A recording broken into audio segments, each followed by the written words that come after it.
La plupart des gens présument que la Bible a beaucoup à dire sur la souillure des hommes. Et c'est vrai. C'est aussi vrai que le vocabulaire biblique sur le sujet semble étrange à notre époque où les gens ne sont pas familiers des mots comme péché, iniquité ou transgression. Ainsi, le point de vue de la Bible sur la condition humaine est souvent ignoré ou qualifié de vieux et de dépassé. C'est assez regrettable, car par ces mots, les auteurs bibliques proposent un examen profond de la nature humaine. L'iniquité décrit un comportement tordu, tandis que la transgression se rapporte à une confiance brisée. Et le péché est en fait le plus courant de tous ces termes négatifs cités dans la Bible. Prenons donc quelques minutes pour l'examiner. Péché est la traduction du mot hébreu rata et du mot grec hamartia. Le sens premier du mot péché n'a pas du tout une implication religieuse. Rata veut simplement dire échouer ou rater le but. Comme lorsque la tribu de Benjamin formait une petite armée de spécialistes de lance-pierre, ils pouvaient lancer une pierre sur un cheveu et ne pas rata, c'est-à-dire échouer ou rater. Il existe aussi un proverbe biblique qui met en garde contre toute décision prise à la hâte, au risque de rater son chemin ou s'égarer. Ainsi, dans la Bible, le péché, c'est échouer à atteindre un but. Mais c'est quoi le but en fait? Eh bien, à la première page de la Bible, on apprend que chaque être humain est une image de Dieu, un être sacré qui représente le Créateur et mérite le respect. Ainsi, dans cette vision du monde, le péché, c'est échouer à aimer Dieu et les autres en ne les traitant pas avec l'honneur qu'ils méritent. On peut déceler cette idée dans le fameux code de conduite donné aux Israélites, les 10 commandements. La moitié d'entre eux indiquent comment on peut échouer à aimer Dieu et l'autre moitié comment on peut échouer à aimer les autres. L'association des deux types d'échecs montre que faillir à honorer Dieu est étroitement lié au fait de ne pas honorer les gens.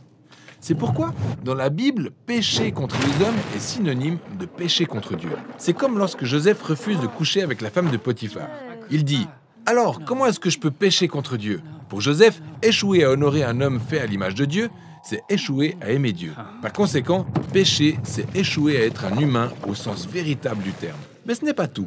Il y a quelque chose d'étonnant à propos du péché dans la Bible. C'est que la plupart du temps, quand les gens faillissent, ils n'en ont pas conscience ou pire encore, ils pensent qu'ils réussissent. Quand Pharaon veut par exemple développer l'économie et assurer la sécurité nationale de l'Égypte, dans son esprit, c'est normal d'asservir les Israéliens.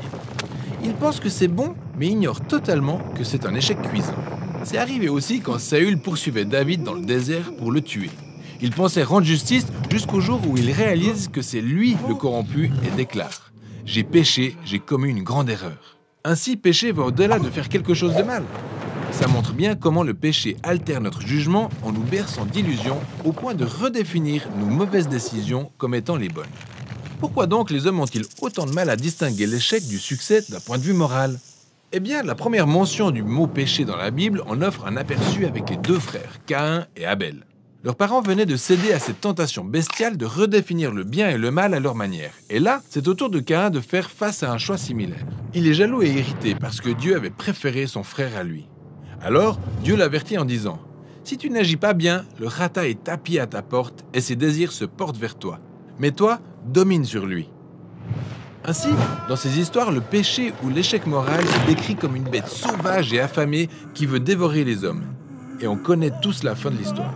La Bible essaie de nous dire qu'à cause de la déchéance de la nature humaine, cette tendance à nous tromper nous-mêmes est profondément ancrée en nous.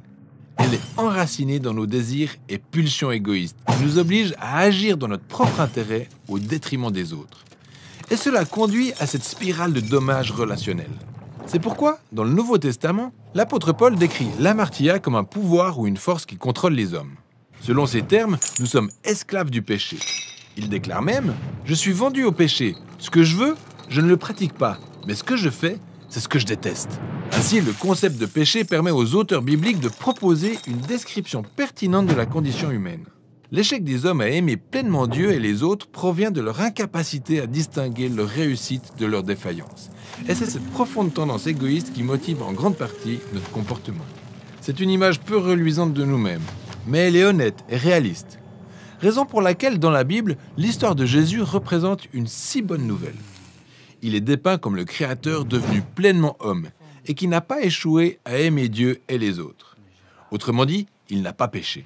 Et pourtant, il a porté sur lui la responsabilité des échecs combinés de toute l'humanité. Il a vécu pour les autres et est mort pour leurs péchés.